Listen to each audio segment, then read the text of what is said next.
The moment we face demands real, important change.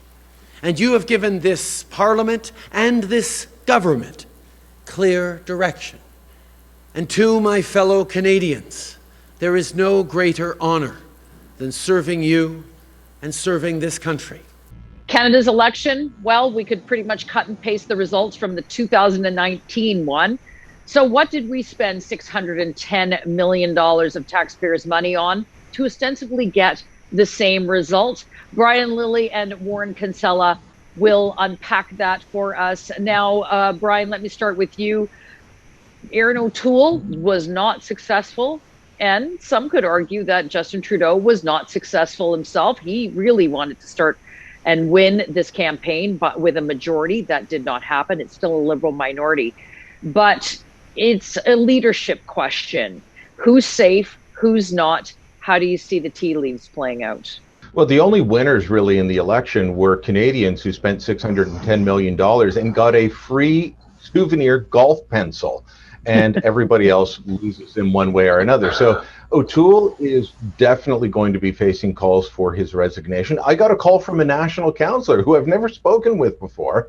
A guy named Bert Chen calls me up in the early morning of the day after Election Day and says, O'Toole has to go. Why? He didn't take the PPC seriously enough. This is one of the people that wants the Conservatives to move further to the right, ignoring that they lost in the GTA because of the NDP going behind the Liberals. So, yeah, O'Toole's going to face calls. Will he be able to survive? Well, he definitely has more fight in him than Andrew Scheer did. I remember talking to Andrew Scheer when the knives were out for him, and he told me straight up, Brian, I don't have the fight in me. As for Trudeau, who's going to pull out the knives on him? It's his party. He'll cry if he wants to. He'll leave if he wants to. He'll grope if he wants to. And Liberals will stand by him. So I don't see Trudeau going anywhere. And Jagmeet Singh's just happy he's still being talked about. There was even a poll done just before the election.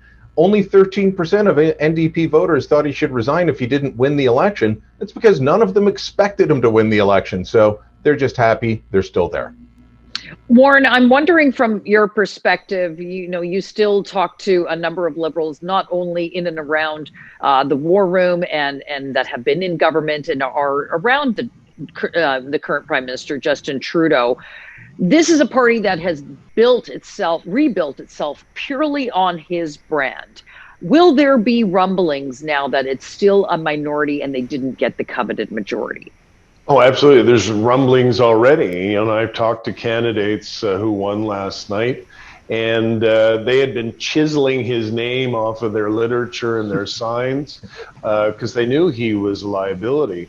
But are they going to do anything about it? Are they going to act on those grumblings? No, they are not. The Liberal Party, as I've written in the Toronto Sun many times, is no longer the Liberal Party. It is the Trudeau Party. It's like a cult.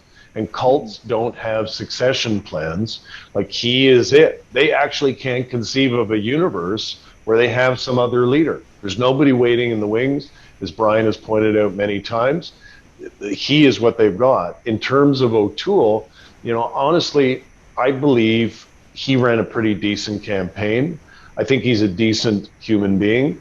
He made a couple mistakes, in my opinion, which I wrote about in the paper, the assault weapon thing, and his unvaccinated candidates. But really, those in and of themselves shouldn't have been enough to keep him out of power. What was it? I think that the country has changed. It's a more, diverse urban country than it was. And that presents a big structural problem for the Conservative Party of Canada. I want to show our viewers just a small snippet of when Erin O'Toole came and spoke to his supporters in the wee hours of the night on election evening. Have a look. And I told him, if he thinks he can threaten Canadians with another election in 18 months, the Conservative Party will be ready. And whenever that day comes, I will be ready to lead Canada's Conservatives to victory. Thank you. Now, Brian, that is not someone that looks like he's prepared to resign. That doesn't sound like someone who was really, to me, speaking to the country It sounded to me like he was in, I want to keep my job. I want to continue to lead this party into the next election, which could be 18 to 22 months, down the road. He was really speaking to the conservative faithful, in my view, there. And he should speak to them and convince them that they need to give him a second chance. If we go back to the Canadian Alliance days, Stockwell Day ran one election. He did a pretty good job against Warren's old boss, Jean Chrétien, but Chrétien still won. What did they do? They said, we've got to get rid of him. They brought in Stephen Harper. Stephen Harper lost in 2004 on what some would have called he failed to score a goal on an empty net. Well, they gave him another chance, and he won in 2006. He took Paul Martin from a majority to a minority. When they do that, the Conservatives stand a better chance of winning. When they just shoot the leader in the head right after the election, that doesn't work. And who's coming out and calling for this? It's rival factions. And I don't think that a party should determine who gets to be leader based on arguments amongst the consultant class over billable hours. And that's what this is coming down to inside the Conservatives right now. The Liberals are going to stand by Justin Trudeau despite all of his failings, despite all of his problems, and they will never apologize or acknowledge that these failings exist.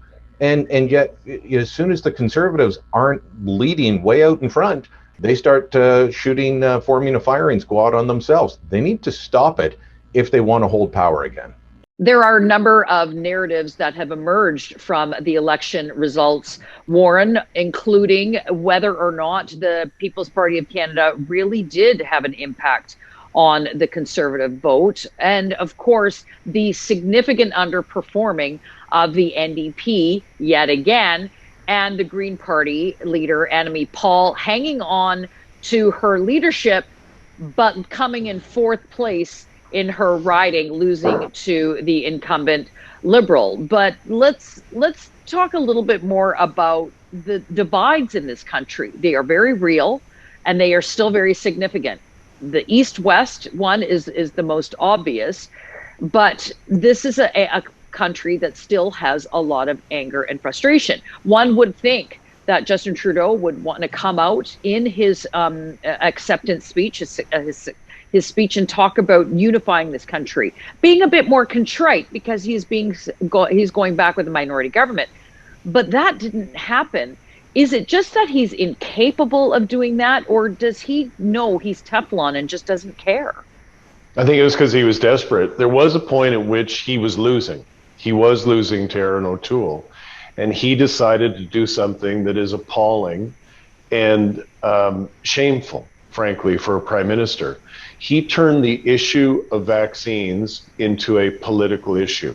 He tried to use it as a culture war, a wedge, whatever you want to call it. And as you guys know, I volunteered for Joe Biden. Even though Biden, when he was up against Trump, and vaccines was also an issue in that campaign, Biden did not try and politicize that issue. All he said was, if I become president, I'm going to get a whole bunch of people vaccinated in the first 100 days. And he actually exceeded that. What Trudeau did was terrible. He turned, to your point, he divided the country over that issue when we should be working to get as many people vaccinated as possible so we can get back to normal lives. And he tried to demonize O'Toole on that.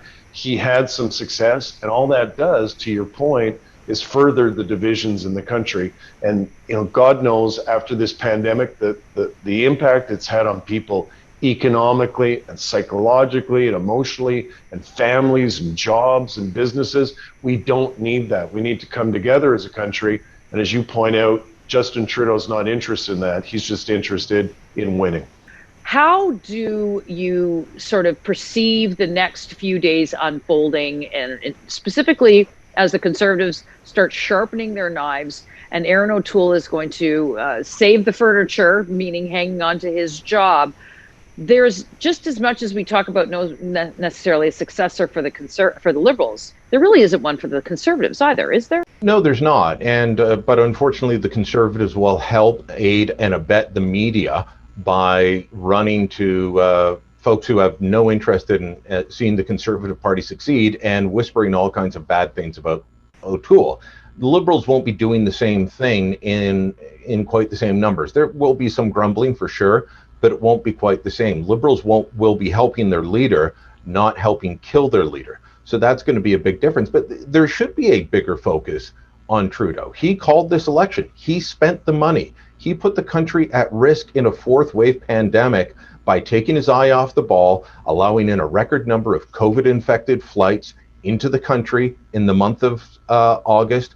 I think we're still on pace for meeting or exceeding that in September. All of these things going on, he's not keeping his eye on the ball. He wasn't keeping his eye on the ball on Kabul. We should be talking about that. People should be upset, but like Trudeau himself, a lot of his supporters are acting like it was a win, like it was an amazing victory. Trudeau is a diminished man with a diminished mandate.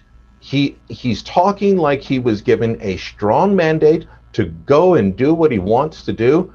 He can only do that if the NDP or the Bloc agree with him. He has secured government with the lowest percentage of the popular vote in Canadian history. Just 32% of Canadians voted for him and his party, and he's going to act like he has a majority with zero humility.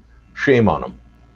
And of course, based on our system, just like in 2019, Andrew Scheer did win the popular vote, and Erin O'Toole did as well in 2021.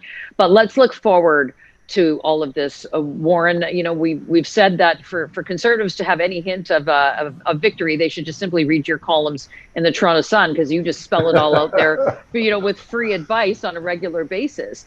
But the piercing through the 905, you know, often Conservatives begin the election conceding 35, 45 seats. That's eventually going to have to stop. They're going to have to become competitive. But they did elect some, you know, very good people last night that are the future of that party, that they should be showcasing, certainly. But how does the Conservative Party pierce through this red fortress? And is it possible? Yeah, I think it is. And, you know, I'm in a riding, I'm in Prince Edward County, and it flipped last night. It went blue from being red, and that happened in a couple places around here. And I think you raise a really important point. You know, for sure, you got to run a national campaign, but really, what is Canada? It's a whole bunch of little countries under one name, right? There's the Lower Mainland, and there's Alberta, and it's different everywhere. I think what the Conservatives need to do is run kind of a micro-targeted campaign, a campaign of inches, really. They can't make mistakes. They've got to be careful. They can't do an assault weapon mistake again. They can't do the unvaccinated candidates thing again. But they've got to run regionalized campaigns, because if you look at Trudeau, that is what he does. As Brian has written many times, what Trudeau says in Quebec in French is very different than what he says in English in Vancouver. They run targeted micro campaigns. The Conservatives need to do likewise and appeal to that kind of local mini country that they've got in the Lower Mainland or in the 905, as you point out, or Montreal or Quebec City or the Atlantic. It's different campaigns in different places. I know there's some risk associated with that, but I think that's one of the things they have to do if they're going to break through this liberal wall that has been built under the weakest, most corrupt prime minister of my lifetime. If there's two quick things I can add to what Warren said, run those micro-targeted campaigns. Why does Trudeau have the same number of seats as he, did the last time? When he lost seats in Atlantic Canada and Ontario, it's because he gained in the Lower Mainland. He ran a campaign specific to them. So do that, showcase your team in the area, and for goodness sakes, if you want to win in the 905 and in the Lower Mainland, in the suburbs, start appealing to women. Have more women on your campaign team looking at what you've got going on and saying, all right, will this appeal to suburban moms? That's your focus group. And if it won't, drop it. Not much success for the Conservatives until they recognize those fundamental blind spots. Well, the voting may be over, but the counting continues. And we may be all back at this again in 18 to 20 months. Warren Kinsella and Brian Lilly, you can see all of their stuff in the Toronto Sun. Let us know what you think. Did you vote? Were you happy with the results? Unhappy with the results? Was this a big win or just a big waste of money? Log on to Facebook and Twitter. Let us know what you think. And don't forget to subscribe to our YouTube channel.